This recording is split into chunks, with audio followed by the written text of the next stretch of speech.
So, we're gonna go to Genesis 20. Yeah, Genesis 20 to 24. Let me check, cause I'm on a time limit here, cause I got church very soon. You know. Today, how about we just do 20 to 21, cause church, and I don't want to record any more content. And I just really want to read the Bible on the time I'm given. So, Abraham moved south to the Negev and lived for a while between Kadesh and Shur. And then he moved on to Gerar. While living there as a foreigner, Abraham introduced his wife, Sarah, by saying, "She is my sister." So King Abimelech of Gerar sent for Sarah and had her brought to him at his palace. But that night God came to Abimelech in a dream and told him, "You are a dead man, for that woman you have taken is already married." But Abimelech had not slept with her yet. So he said, "Lord, will you destroy an innocent nation? Didn't Abraham tell me she is my sister?" And she herself said, "Yes, he is my brother. I acted in complete innocence. My hands are clean." In the dream, God responded, "Yes, I know you are innocent. That's why I kept you from sinning against me, and why I did not let you touch her. Now return the woman to her husband, and he will pray for you, for he is a prophet. Then you will live. But if you don't return her to him, you can be sure that you and all your people will die." Abimelech got up early the next morning and quickly called all his servants together. When he told them what had happened, his men were terrified. Then Abimelech called for Abraham. "What have you done to us?" he demanded. "What crime have I committed that deserves treatment like this, making me and my kingdom guilty of this great sin? No one should ever do what you have done. Whatever possessed you to do such a thing?" Abraham replied, "I thought this is a godless place. They will want my wife and will kill me to get her. And she really is my sister, for we both have the same father, but different mothers. And I married her. When God called me to leave my father's home and to travel from place to place, I told her, 'Do me a favor. Wherever we go, tell the people that I am your brother.' Then Abimelech took some of his sheep and goats and cattle, and male and female servants, and he presented them to Abraham. He also returned his wife, Sarah, to him. Then Abimelech said, 'Look over my land and choose any place where you would like to live.' And he said to Sarah, 'Look, I am giving your brother 1,000 pieces of silver. In the presence of all these witnesses, this is to compensate you for any wrong I may have done to you. This will settle any claim against me, and your reputation is clear.' Then Abraham prayed to God, and God healed Abimelech, his wife, and his female servants, so they could have children. For the Lord had caused all the women to be infertile because of what happened with Abraham's wife, Sarah. The birth of Isaac. Actually, I think we can do more than just... Yeah, okay.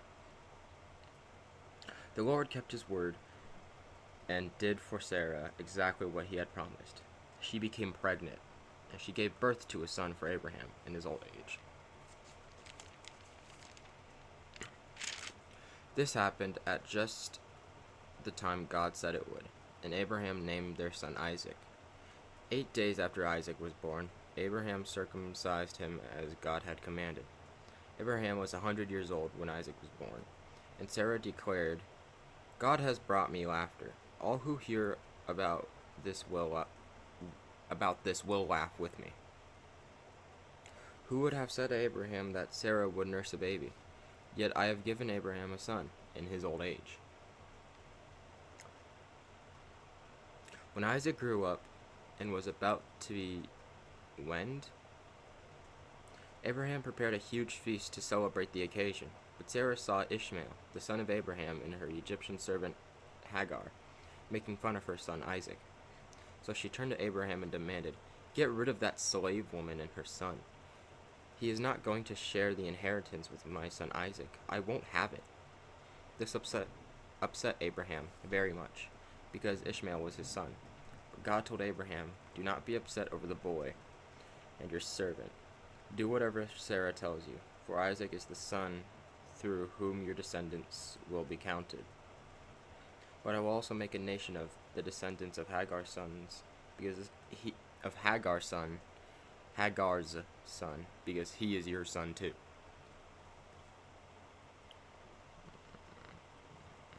So Abraham got up early the next morning, prepared food and a container of water, and strapped them on Hagar's shoulders. Then he sent her away with her son. And she wandered aimlessly in the wilderness of Beersheba. When the water was gone, she put the boy in the shade of a bush. Then she went and sat down by herself, about 100 yards away. "I don't want to watch the boy die," she said, as she burst into tears. But God heard the boy crying, and the angel of God called to Hagar from heaven, "Hagar, what's wrong? Do not be afraid. God has heard the boy crying as he lies there. Go to him and comfort him, for I will make him a great nation from his descendants." Then God opened Hagar's eyes, and she saw a well full of water. She quickly filled her water container, and gave the boy a drink. God was with the boy. As he grew up in the wilderness, he became a skillful archer, and he settled in the wilderness of Paran. His mother arranged for him to marry a woman from the land of Egypt. About this time, Abimelech came with Phicol, his army commander, to visit Abraham. "God is obviously with you, helping you in everything you do," Abimelech said. "Swear to me in God's name that you will never deceive me, my children, or any of my descendants." Dude, even saying that feels wrong, and that's a part of the word. "I have been loyal to you, so now swear that you will be loyal to me and to this country where you are living as a foreigner." Abraham replied, "Yes, I swear to it." Then Abraham complained to Abimelech about a well that Abimelech's servants had taken by force from Abraham's servants. "This is the first I've heard of it," Abimelech answered. "I have no idea who is responsible. You have never complained about this before." Abraham then gave some of his sheep, goats, and cattle to Abimelech, and they made a treaty. But Abraham also took 70 additional female lambs and set them off by themselves. Abimelech asked, "Why have you set these 7 apart from the others?"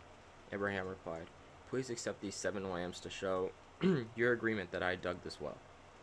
Then he named the place Beersheba, which also means the well of the oath, because that was where they had sworn the oath. After making their covenant at Beersheba, Abimelech left with Phicol, the commander of his army, and they returned home to the land of Philistines. Then Abraham planted a tamarisk tree at Beersheba, and there he worshipped the Lord, the eternal God, and Abraham lived as a foreigner in Philistine country for a long time. Sometime later, God tested Abraham's faith. "Abraham," God called. "Yes," he replied. "Here I am. Take your son, your only son. Yes, Isaac, whom you love so much, and go to the land of Moriah. Go and sacrifice him as a burnt offering on one of the mountains which I will show you." The next morning Abraham got up early. He saddled his donkey and took 2 of his servants with him, along with his son Isaac. Then he chopped wood for a fire, for a burnt offering, and set out for the place God had told him about. On the 3rd day of their journey, Abraham looked up and saw the place in the distance. "Stay here with the donkey," Abraham told the servants. "The boy and I will travel a little farther. We will worship there, and then we will come right back." So Abraham placed the wood for the burnt offering on Isaac's shoulders, while he himself carried the fire and the knife. As the two of them walked on together, Isaac turned to Abraham and said, "Father?" "Yes, my son," Abraham replied. "We have the fire and the wood," the boy said. "But where is the sheep for the burnt offering?" "God will provide a sheep for the burnt offering, my son," Abraham answered, and they both walked on together. When they arrived at the place where God had told him to go, Abraham built an altar and arranged the wood on it. Then he tied his son, Isaac, and laid him on the altar on top of the wood. And Abraham picked up the knife to kill his son as a sacrifice. At that moment, the angel of the Lord called to him from heaven, "Abraham, Abraham." "Yes," Abraham replied, "here I am." "Don't lay a hand on the boy," the angel said. "Do not hurt him in any way. For now I know that you truly fear God. You have not withheld from me even your son, your only son." Then Abraham looked up and saw a ram caught by its horns in a thicket. So he took the ram, and he sacrificed it as a burnt offering in place of his son. Abraham named the place Yahweh Yireh. Did I say that right? Which means the Lord will provide. To this day, people still use that name as a proverb. On the mountain of the Lord it will be provided. Then the angel of the Lord called to Abraham from heaven, "This is what the Lord says, because you have obeyed me, and have not withheld even your son, your only son. I swear by my own name that I will certainly bless you. I will multiply your descendants beyond number, like the stars in the sky and the sand on the seashore. Your descendants will conquer the cities of their enemies, and through your descendants all the nations of the earth will be blessed, all because you have obeyed me." Then they have returned to the servants and traveled back to Beersheba, where Abraham continued to live. Soon after this, Abraham heard that Milcah, his brother Nahor's wife, had borne Nahor 8 sons. The oldest name was Uz. The next oldest was Buz, followed by Kemuel, the ancestor of Arameans, Kesed, Hazo, Pildash, Jildolaph, and Bethuel.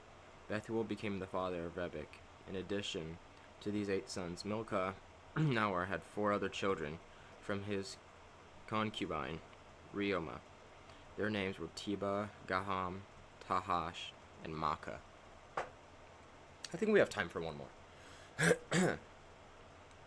When Sarah was 127 years old, died at Kiriath Araba, now called Hebron, in the land of Canaan. There Abraham mourned and wept for her. Then, leaving her body, he said to the Hittite elders, "Here I am, a stranger and foreigner among you. Please sell me a price of land so I can give my wife a proper burial." The Hittites replied to Abraham, "Listen, my lord.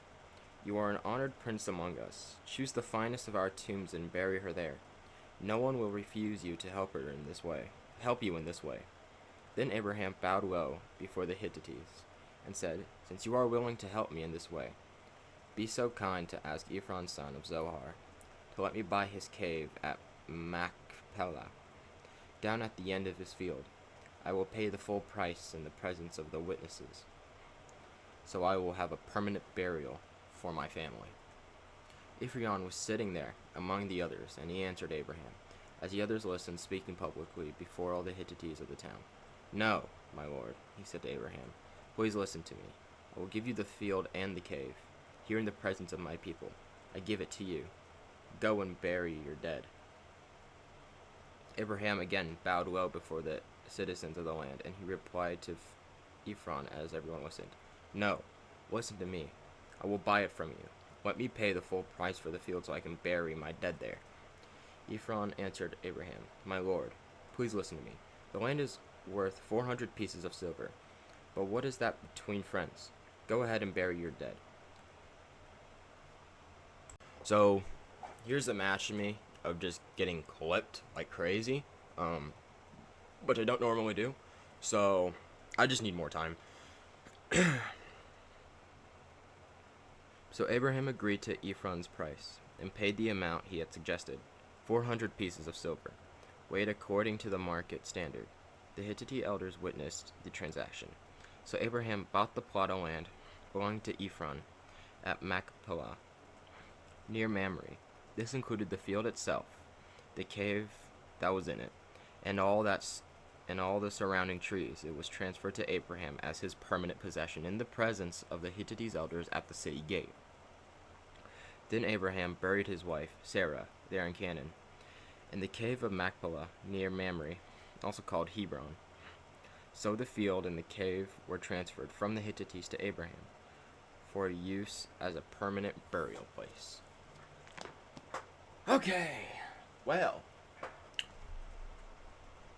thank you for watching. I hope you guys have a lovely Sunday, and if you're going to church, I hope you have a lovely sermon. If you're not going to church, probably read the Bible more, because it's cool, and thank you.